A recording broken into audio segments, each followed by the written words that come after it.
Yeah. So these elections are extremely important. What's at stake? Well, I think that this is a very important turning point for Indonesia because President SBY is the first directly elected president ever, and he has served his 2 terms. So for Indonesia now, we want to see whether Indonesia is going to go forward to leave its democratic transition to become a truly new Indonesia with new leaders in the helm, at the helm, and really with fresh ideas, with an emphasis on even stronger civil society. Or we want to return to a situation where many have argued that Indonesia has gone too far in its democratic opening and maybe need to rein in some of the more wide elements of democracy, of this democratic euphoria, and bringing a stronger state again. So for Indonesia, it seems that we are at this turning point where whether we are going further in our democratic opening or whether we are going to do a stock taking and maybe some sort of a rebalancing towards, you might say, a stronger leader. But I'm, as a neutral observer, of course I have my preference. I am firmly of the opinion, I'm a strong believer that what is at stake for Indonesia is that we will continue to deepen and consolidate our democracy regardless of who wins. Interesting. So this is not the case of a truly black and white choice, one forward and one backward. Because whether it is the number 1 ticket, Prabowo and Hatta, whether it's number 2 ticket, Jokowi, JK, both are running for elections using the existing democratic mechanisms, and they have to abide by that. And they will be held accountable to the people who vote for them through this democratic process. So regardless of who is going to be Indonesia's leader, it only reaffirms Indonesia's democratic credentials.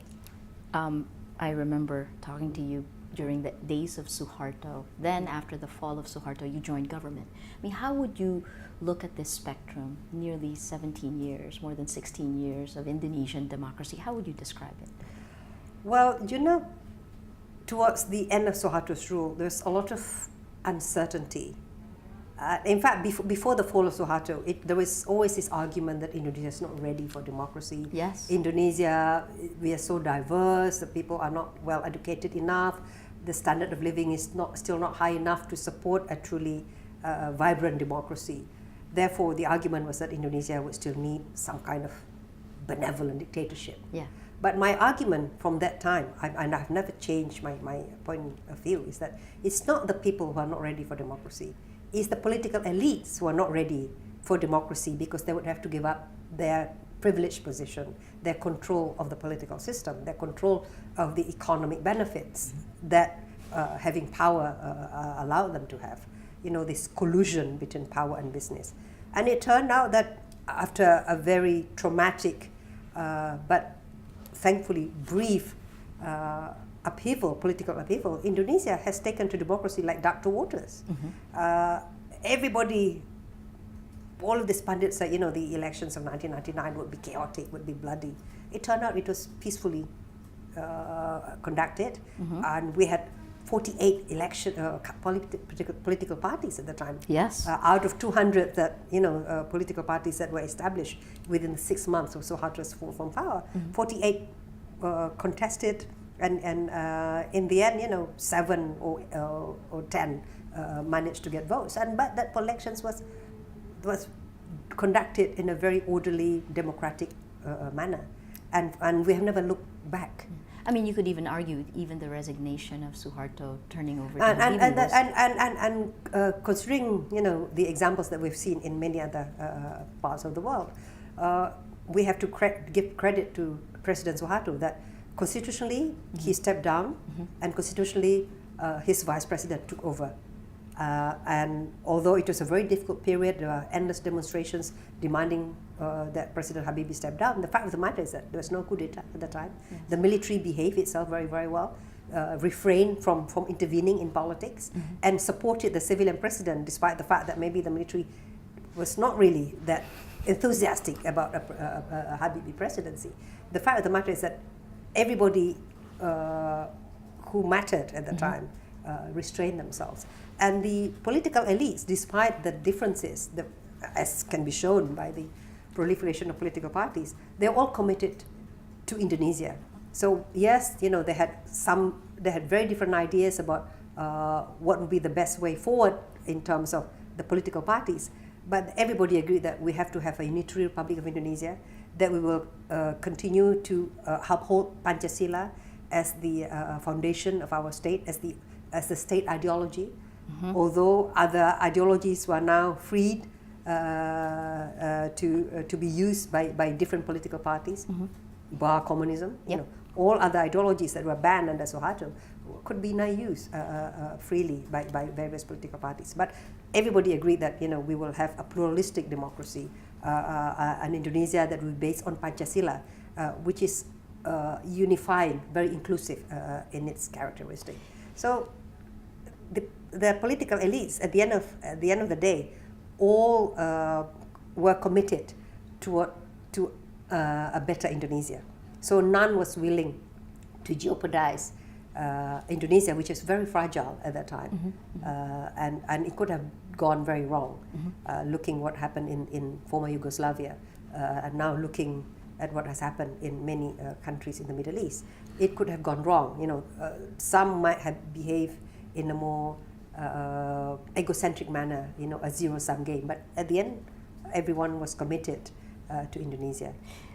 In 1998, we had this discussion. I mean, only one man stepped down, and then I asked you, but what about change? How does this change? And you said that it would be elections to take care of it.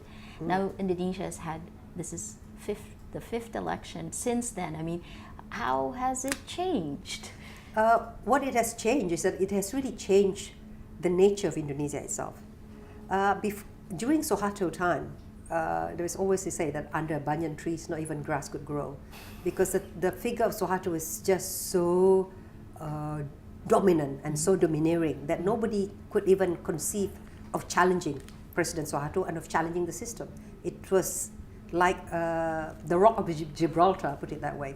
But after that, after the fall of Suharto, you could see that the presidency itself is not such a fearsome institution anymore, you know, and being ministers are no longer so wonderful anymore. How people see power itself has changed. You know, of course, the state is still respected, but it is no longer this Olympian institution which is so aloof and untouchable. So the people in that sense, you know, have been freed in the real sense, that they have been freed in seeing themselves as truly the holders of sovereignty. That they are the one who will decide what is in their own best interest. They are the one who will choose their leaders, and they are the one who will hold the leaders accountable. And those who are elected to these high positions as president and vice president fully realize that the people are their boss, that they cannot simply talk on behalf of the people while disregarding the people's wishes. And I think that is the most important thing. And what has happened since 1998 is that we have this emboldened society. Civil society in Indonesia, I think, is one of our greatest assets. We have free press, we have a vibrant NGO community, we have so many mass organizations, and I think the two most important pride and joys of Indonesia remains these two largest Islamic organizations, Nahdlatul Ulama and Muhammadiyah, that remain critically important as our conscience, also as being this moderating influence. They remain neutral, above politics. The members of Nahdlatul Ulama and Muhammadiyah can be found spread in different political parties, supporting different candidates, but these two institutions remain neutral. and they continue to hold the respect of the majority of Indonesia, which you know is predominantly Muslim. So this civil society is the one that I think is a major difference between post-98 Indonesia and pre-98 Indonesia. And I think that this is our greatest asset, because this is the one that will keep the government honest, regardless of who will win the presidency. And how has Islam and democracy in 1998, again, this Indonesia was, the eyes of the Muslim world were on Indonesia. Have Islam and democracy merged since then? I think we need to emphasize over and over again that the predominant religion of the people in Indonesia are Islam. So therefore, those who demonstrated on the streets, all of the students who climbed to the top of Parliament building, all of these civil society organizations, predominantly they are Muslims. Many of them come from Islamic organizations, from Muhammadiyah and Nahdlatul Ulama. The first president after President Habibie, Muhammad Abdurrahman Wahid, the chairman of Nahdlatul Ulama. The first chairman of the Consultative Assembly, also the chairman of political party PAN at the time, was Amin Rais, was the chairman of Muhammadiyah. Yeah. So Islam in Indonesia has been the harbinger of various national movements, including democratic movements. So we do not see, this dichotomy between Islam and democracy in Indonesia. The Muslim leaders in Indonesia were the ones that have been the strongest supporters of democracy. And they have continued to do so. The fact that there are various political parties associated with Islam, and they have taken active parts in our democratic processes through political parties, through legislative elections, through providing leaderships in the government as a presidential candidate or vice presidential candidates. I think they've always been there, from the very beginning. And President SBY, in his first major foreign policy speech when he was first elected president, he talked about Indonesia's characteristic, Indonesia's identity as being a country where democracy, modernity, and Islam walk hand in hand, and each strengthens the other. Each supports the other. So we don't see democracy and modernity and Islam as being contradictory to each other. What did you learn in this 15, 16 years you've been in government that you didn't know before you joined, while you were an outspoken critic of Suharto, of the Suharto years? Well, Maria, I'm a political scientist, so I'm an idealistic person. I'm idealist. I always believe that the most important thing is that we work hard and we have integrity. We follow our conscience, not just the ambitions of power, and then it will be okay. But at the same time, as a political scientist, I'm cynical enough to know that at the end of the day, it's all about interests, and everybody who goes into politics mostly goes there not because of they are not simply driven by the desire to serve, but also by desire to exercise power for their own benefits or for their group's benefits. So when we look into when I see how Indonesian politics have been exercised, this real checks and balances between the executive and parliament, I was very happy in the beginning to see that the executive is now really constrained because we have a much stronger legislative body. Yes. But then the legislative body is so fragmented and it's so full of conflicting interests that it is not really possible to exercise power effectively to serve the people. Now, so there's also a lot of frustration in government. There are a lot of good ideas out there. Indonesia is not short of good people and good ideas, but we have achieved much less than we could have achieved because there are so many conflicting interests at play that makes that's made it quite difficult sometimes to pursue a good policy, even though everybody knows that it is a good policy. What do Indonesians want today when they go to vote? Well, Indonesia is, it's going to be 190 people who are going to vote, and they come from different walks of life, and they have different dreams. Everybody dreams of a better Indonesia, an Indonesia that is more prosperous, an Indonesia where equity is better, an Indonesia that is less corrupt, that is where governments will really truly be filled with people with integrity, who will not steal and not misuse their power.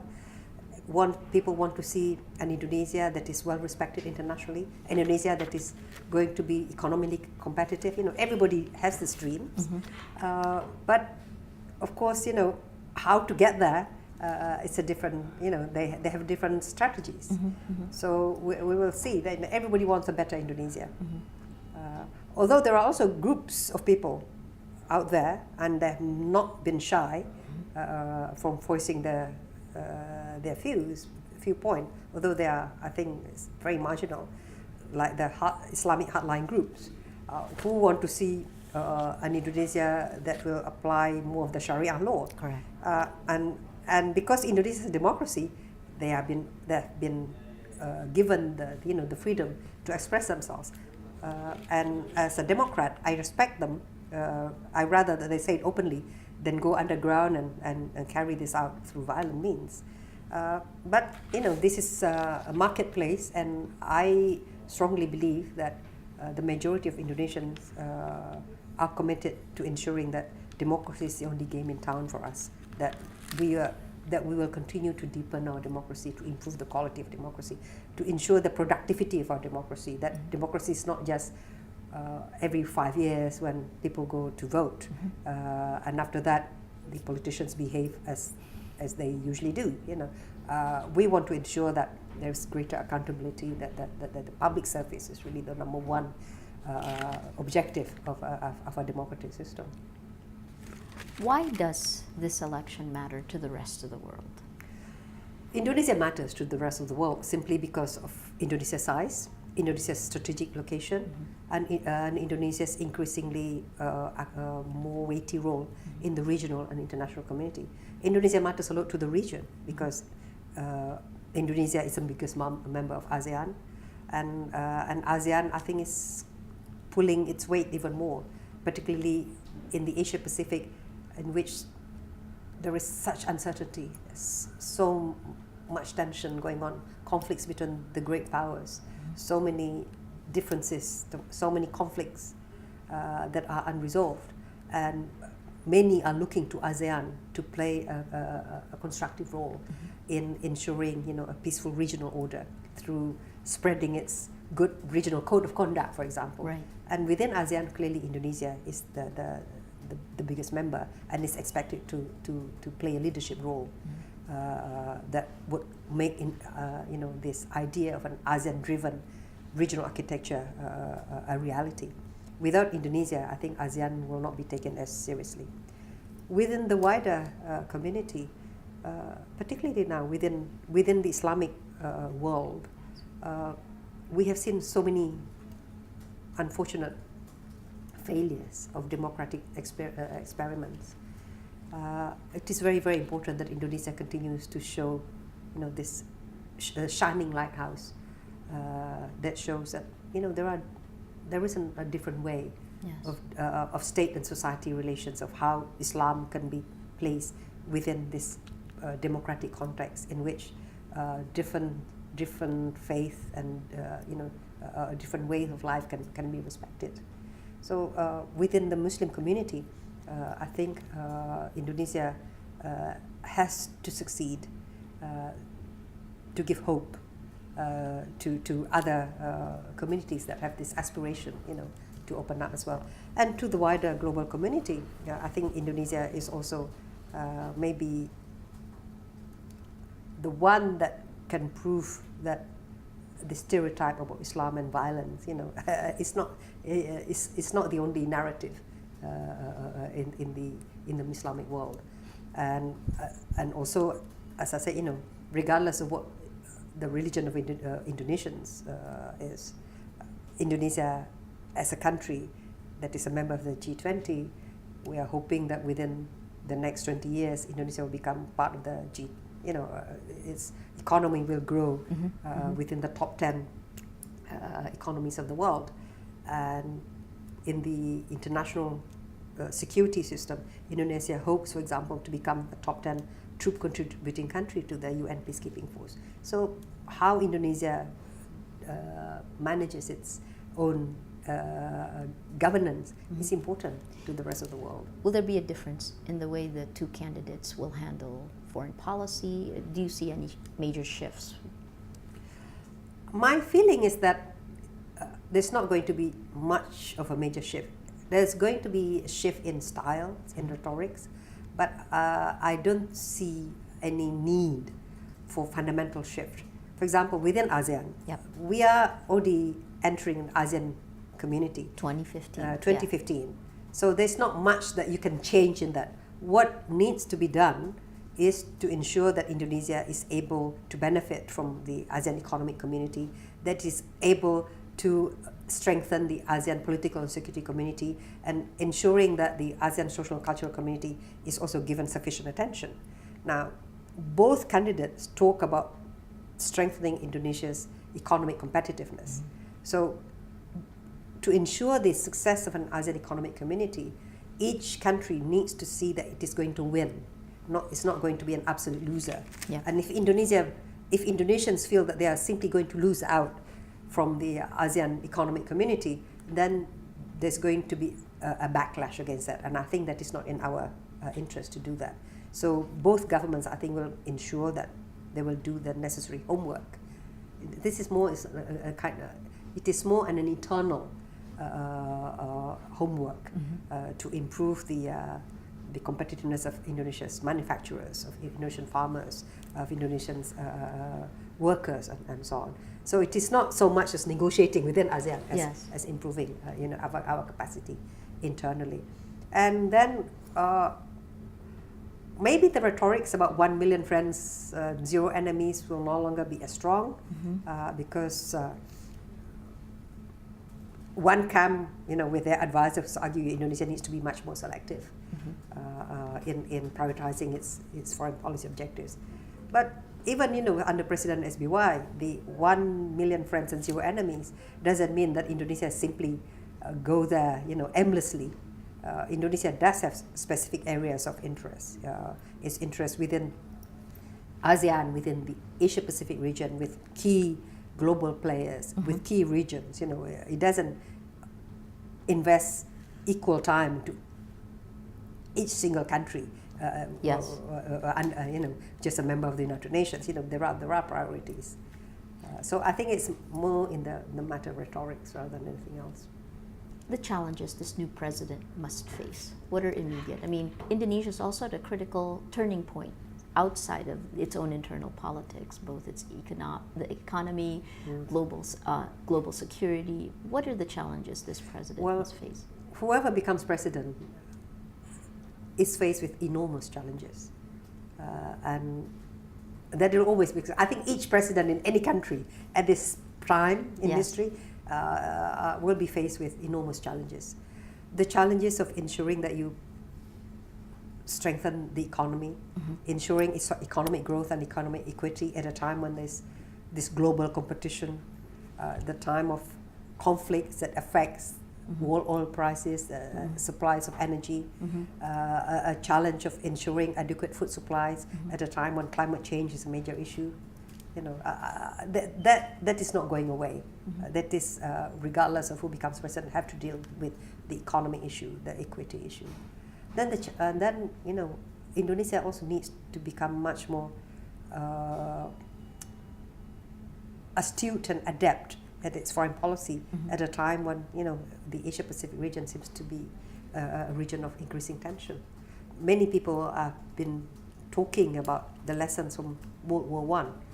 Many articles have been published about the trigger for World War I, and many have drawn similarities between the situations in Europe in the late 19th century and early 20th century and the situations now in the Asia-Pacific region, where there are so many big powers all competing with each other, enormous resources, enormous economic resources, enormous military resources, and no strong structure yet in place to ensure that conflict will not happen.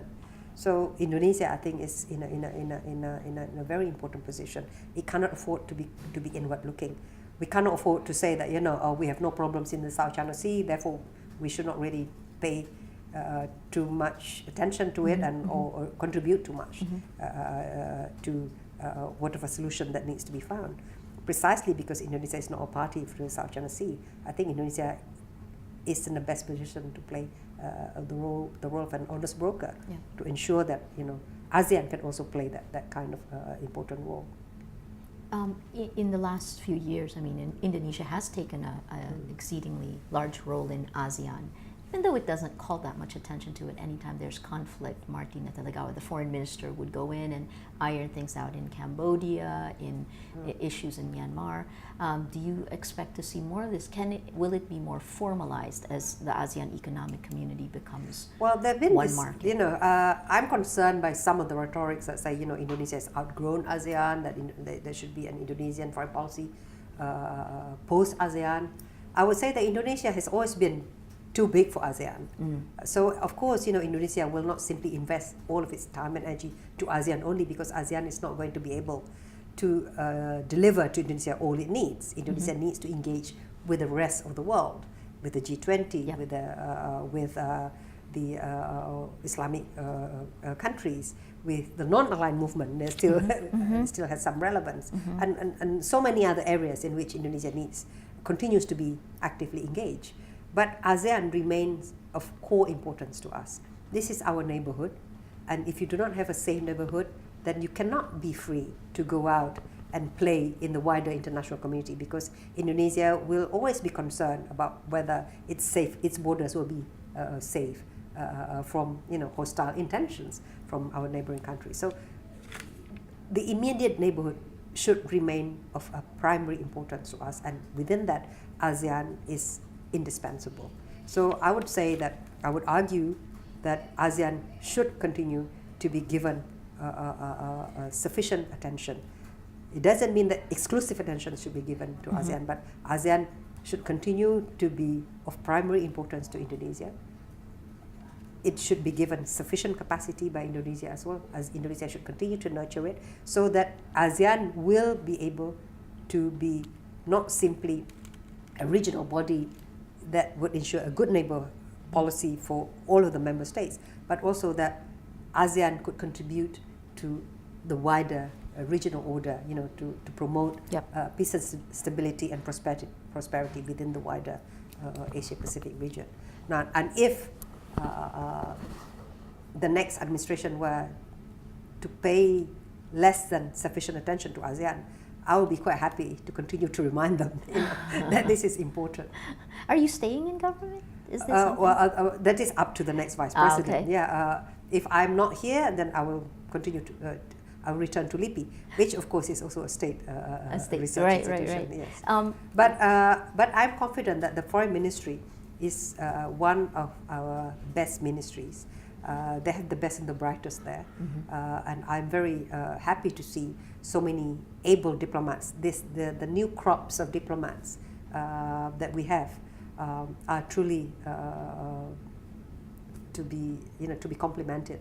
I think that the regeneration that the previous foreign minister, particularly under Pak Hassan Wirayuda, he has sponsored young diplomats to pursue further studies. For example, there are more PhDs now within the foreign ministry than probably in many other foreign ministries in the world. No, it's impressive. In terms of this, I can't shake the ghosts of the past. In many instances, looking at these elections, and I'll bring you back to them now, reminds me again of 1998. There's the ghost of Suharto and Megawati, the very present Megawati, and it seemed to still be there. I think it will probably still be there. It's unavoidable, given the fact that those who were at the mid-level or just becoming senior management, whether in the military or in the political parties in 1998, are coming into their prime now. Yes. So this is their last shot at competing for power. By 2019, they'll be too old. Yes. So I suppose that this is a pivotal period for Indonesia, because after this period, there'll be a real change of generation. The debate between Prabowo and Jokowi is that Jokowi is already the new leader. He is already somebody who's not part of the old elites. But a part of the old elites are still around, yes, and they are still young enough, or not yet ancient enough not to be able to compete. So the competition now is between the members of the established elites who had been in power in 1998 and have continued, in fact, to enjoy power post 1998, and somebody who is totally new, like Jokowi. I expect that in the future, Indonesia's leadership will look more like the Jokowi of today, because they will come from the regions, they will come from civil society, they won't come from, clearly from the non-military and non-civil service sector. This is really the election to signal change, regardless, right? Yeah, this is the election that will see change. It. But even if, for example, the Prabowo Hatta ticket were to win, yes, and their support and they are considered to be representative of part of the old guards, I'm quite confident that it will not simply be a revival of the new order, yes, because of these institutions are already in place. Yes. Civil society is already very strong, and the Indonesian parliament, bless their heart, despite precisely they made government very difficult, despite the fact that President SBY is supported by 73%, supposedly on paper. Yes. The current government has the support of the majority of political parties in yes, parliament, and some 73% of the seats. It's not been a walk in the park for the government to push for the legislations, because parliament is directly elected also by the people, and they are also very conscious of their power. So it's not going to be easy, even with if Prabowo were to win and his ticket has been supported by all of these political parties, there is no guarantee that that is going to be, you're going to have a pushover parliament. So this may be frustrating if you want to push for legislations in order to do something that you think is necessary to be done. Yep. But at the same time, it also means that this is a safeguard for democracy, because if the executive were to push for a legislation that will wind back some of our democratic privileges, for example, I think Parliament will not easily support that. In terms of Prabowo versus Jokowi, Prabowo has more experience with Indonesia's real politics, even in the way he's pulled his coalition together. Jokowi is coming into this, lost his lead, partly because he didn't pull in the political parties. He didn't pick up the Democratic Party. He didn't. Is this something that you worry about? I mean, how will Indonesia's, the real politics of how will this change? Well, Prabowo was very principled in saying that we will not be willing to make coalition if it is going to be simply transactional. This is Jokowi. Yeah, Jokowi. Yeah. Not willing to divide the cabinet seats up front. Yes. While the Prabowo was probably more willing, to Yes, make that backroom deals. Well, that is the reality of politics. Even in the end, Jokowi will probably have to give concession, yes, to his political supporters and pay attention to the various groups' interests and share power in that way. That is a reality of politics, after all. Politics, after all, is about the art of getting power and the art of maintaining power and the art of exercising power. It doesn't exist in a vacuum, and that's why academics usually don't do too well in politics. But Prabowo will also find that managing a team of diverse parties, it's not going to be easy. And as I said, SBY after all won with a large popular vote with a huge mandate, but this current government has not found it easy to manage either the cabinet or the working with parliament, and that is going to be reality of Indonesian politics for the time to come, unless we change our legislative electoral system, maybe go for a simpler district-style election that would reduce the number of political parties, maybe just have 3 to 5 parties in parliament, and so that would make it less complicated in having this divisions or groups that nominate a presidential candidate. So with the frustration with this president, with President Yudhoyono, is also frustration with the system, and this is defining, in many ways, that's how Prabowo rose, gained his momentum against Jokowi. Is that correct? That is one of the criticism. It says, we need a strong presidency, but he will find that the Indonesian presidency is powerful under the Indonesian under the constitution, but at the same time there is this reality of a very fragmented parliament. So we have ways to go to improve our electoral system, but that is not for the executive to do that. This is for the nation to agree on that. So it is not, you cannot do it by executive order. But of course, I see that both Prabowo and Jokowi are equally decisive, because Jokowi as a mayor and as a governor is also very, very decisive. So the last question, and again, I know that you cannot talk about this specifically, but given that Indonesia's narrowed it down to a choice between its Putin and its Obama, as you mentioned, what does that say about Indonesia today? Well, that shows an Indonesia that is in fact very, very complex. Indonesia does need a decisive leader because we are very fractious, but we also need a leader who can communicate well, a leader who is down to earth and who is one of the people, and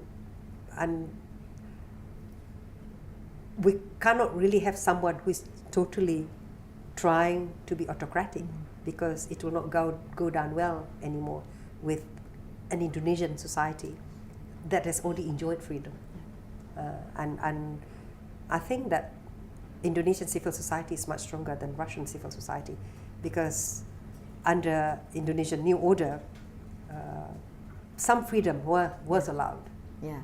And again, very controlled. Very controlled. But I survive under the New Order. The academic institutions survive under the New Order, and there are ways of getting around the system. One thing about the Indonesian system is we are not terribly efficient or effective. So even our autocratic system is not that efficient either. While under a communist system, as you know, there was really no room for civil society to develop.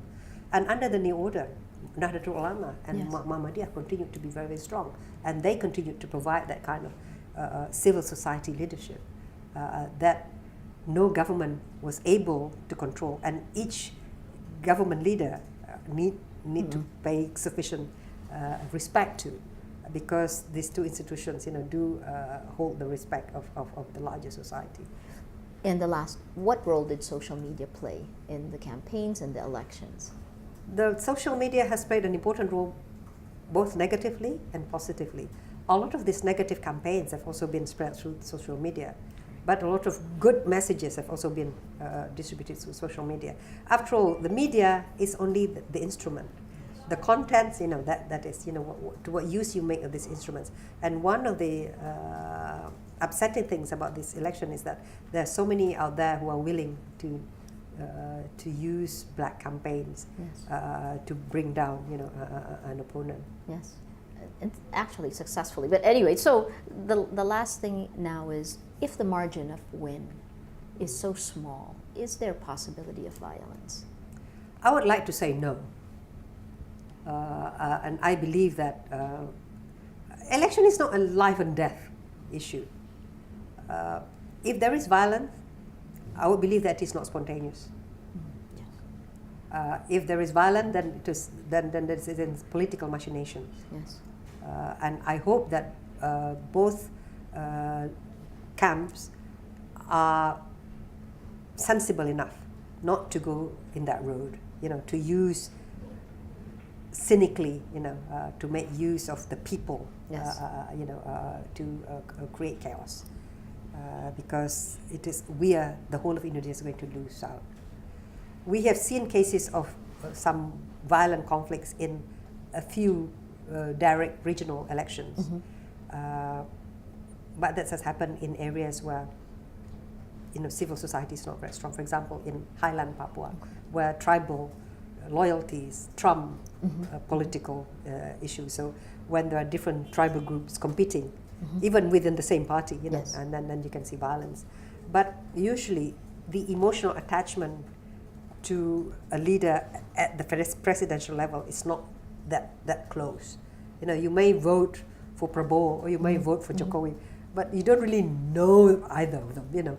You are not going to be personally affected directly. So I think that there's some emotional distance also. So if violence were to take place, I think because someone within the elite circles tries to trigger that violence, I doubt very much that it's going to be that spontaneous.